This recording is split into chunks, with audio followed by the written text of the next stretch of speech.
Andròmeda encadenada és un mite molt representat en història de l'art perquè en una sola escena poden posar molts detalls sobre tota la narració del mite. Andròmeda és una princesa, és la filla dels reis d'Etiòpia.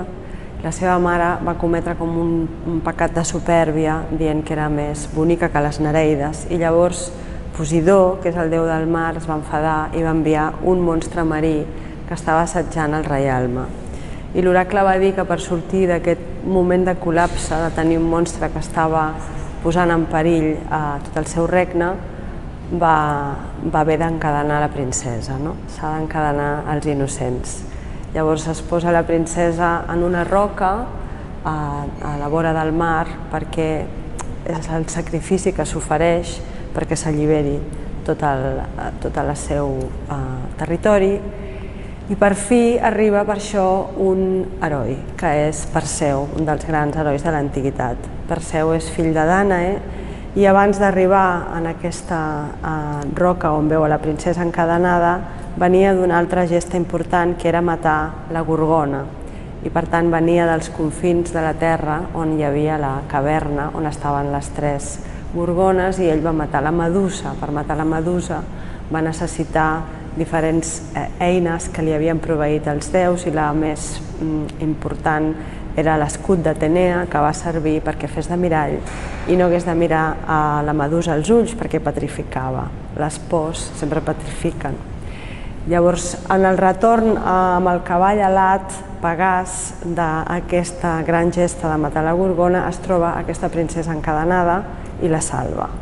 I en aquesta salvació mata el monstre marí i s'acaba casant amb la princesa. En història de l'art s'ha representat sempre aquesta dama amb les cadenes i en funció de la cronologia ha anat evolucionant amb diferents variants. En el cas de Rubens, que és la peça que tenim al Museu Balaguer formant part del Dipòsit del Prado, el propi Rubens va tractar aquest relat mitològic amb diferents versions que estan en diferents museus, però en aquest cas tenim només un nu frontal d'ella en un primer terme, amb les cadenes molt visibles i amb un petit Eros, un petit angelet a dalt amb el foc encès, símbol de l'amor, que li està dient no pateixis que el teu heroi està venint, però en canvi l'heroi es veu molt petit surcant els cels des de l'horitzó, però a nivell de proporcions la gran protagonista és ella. Princeses encadenades, aquesta part jove, innocent i vital encadenada, quan fas una aproximació més pensada des del punt de vista psicològic, són totes aquestes parts dels nostres somnis o les nostres iniciatives o les nostres afanys que els encadenem per salvar un reialme o un suposat estatus. I per poder alliberar aquesta princesa i tornar a proveir-te d'aquesta vitalitat i d'aquesta llum i d'aquesta part juvenil i entusiasta cap a les coses, es necessita un heroi en el sentit que tinguis una força psíquica per poder anar i treure les cadenes de la part que tens en aquest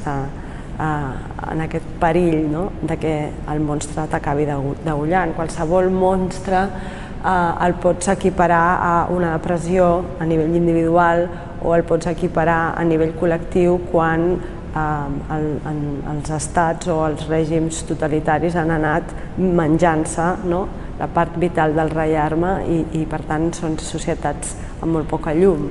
Alliberar les princeses vol dir tornar a treure aquesta energia tant en una història individual com en una història col·lectiva. De fet, a l'actualitat, quan estem sense atendre els que més ho necessiten, ens estan retallant drets, ens estan retallant opcions, ens estan retallant serveis bàsics, és un monstre que ens està menjant metafòricament. Alliberar aquestes cadenes és molt simbòlic i ho hauríem de fer tots i després traslladar-ho a nivell social.